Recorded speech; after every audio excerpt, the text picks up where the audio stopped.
औज़ुबिल्लाहि मिनश्शैतानिर्रजीम बिस्मिल्लाहिर्रहमानिर्रहीम। अल्हाकुम मुतकासुर हत्ता ज़ुरतुमुल मकाबिर कल्ला सौफ़ तअलमून सुम्मा कल्ला सौफ़ तअलमून कल्ला लौ तअलमूना इल्मल यक़ीन लतरवुन्नल जहीम सुम्मा लतुसअलुन्ना यौमइज़िन अनिन नईम। मोहतरम भाइयों और बहनों, उस ईश्वर की तरफ से पवित्र कुरान अवतरित हुआ तो इस पवित्र कुरान में समस्त मानवता का संदेश है। मैंने आपके सामने एक उस पवित्र कुरान का एक अध्याय आपके सामने पढ़ा, वाचन किया, उसका प्रवचन आपके सामने प्रस्तुत करना चाहता हूँ। प्रारंभ करता हूँ उस ईश्वर के नाम से जो अत्यंत कृपालु और दयावान है।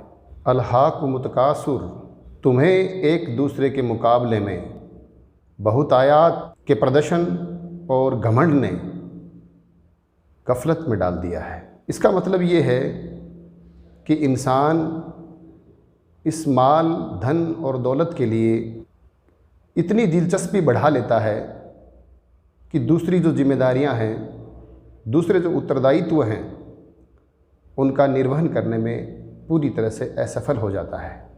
यानी माल के कमाने में अपने आप को इतना व्यस्त कर लेता है, अपने आप को इतना मशगूल कर लेता है कि उस इंसान के समक्ष अन्य नैतिक दायित्व, अन्य चुनौतियाँ, उसके अन्य उत्तरदायित्व, उससे वो बिल्कुल गाफिल हो जाता है। यानी उन बातों की वो बिल्कुल भी परवाह नहीं करता जो उसके सामाजिक, पारिवारिक, देश के लिए, पूरी दुनिया के लिए उसके जो दायित्व, नैतिक कर्तव्य हैं, उनका निर्वहन करने की बिल्कुल भी वो परवाह नहीं करता।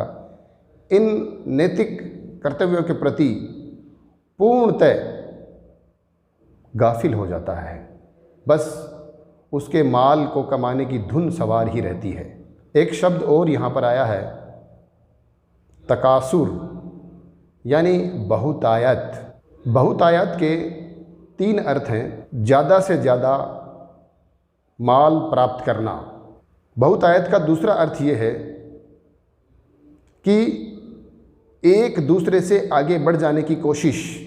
और तीसरा यहाँ पर ये अर्थ है इसका कि उस बहुतायत के लिए अपने आप को गौरवान्वित महसूस करना कि इस धन दौलत की कमाने ने इंसान को दूसरी चीज़ों से गफलत में डाल दिया है।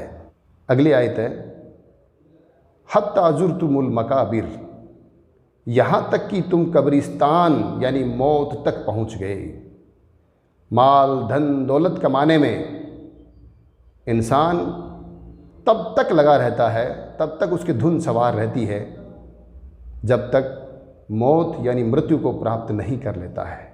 इसका मतलब ये है कि इंसान अपनी सारी उम्र अपने आप को धन, संपदा, प्रॉपर्टीज़, माल, दौलत को ही अपनी ज़िंदगी का मनसब बनाता है, ज़िंदगी का टारगेट बनाता है, और ये टारगेट मृत्यु तक इसी को प्राप्त करने में लगा रहता है।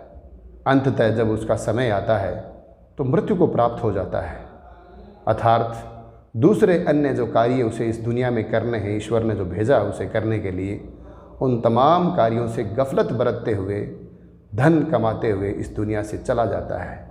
यानी ये जो धन का लालच है, ये इतना बढ़ जाता है कि मृत्यु प्राप्त तक इसी में लगा रहता है।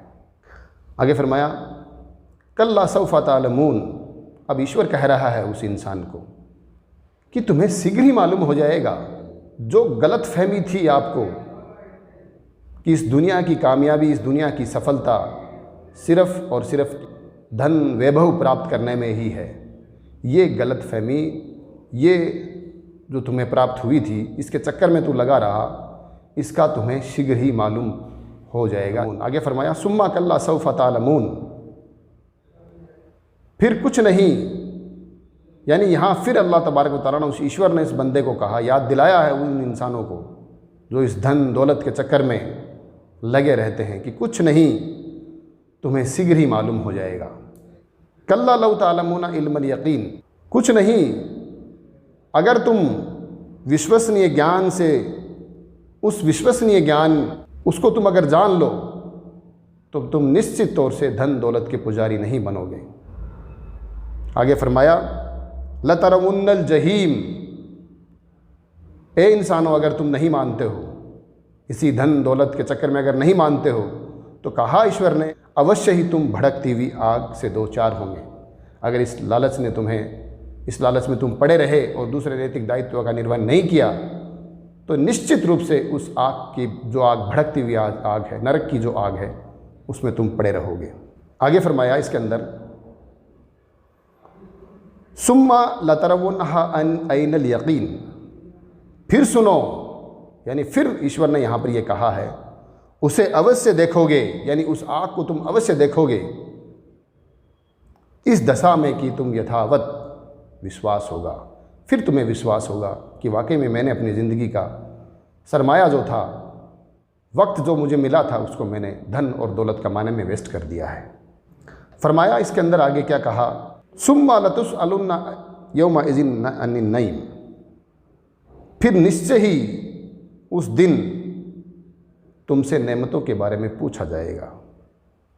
यानी वो दिन जब होगा, प्रलय, महाप्रलय, क़यामत जब आएगी, इस दुनिया की जब समाप्ति करेगा ईश्वर, तो तुम्हें जो माल दौलत सुख संपदा जो दी थी उसका ईश्वर तुमसे हिसाब लेगा।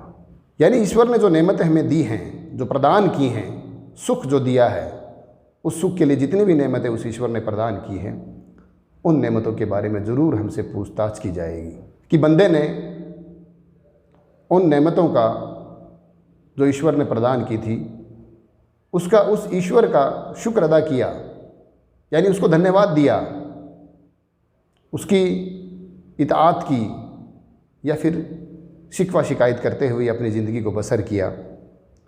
ईश्वर का शुक्र अदा किया ज़ुबान और दिल के साथ तो ठीक है, अन्यथा वो नेमतें उसके लिए वबाल बन जाएगी।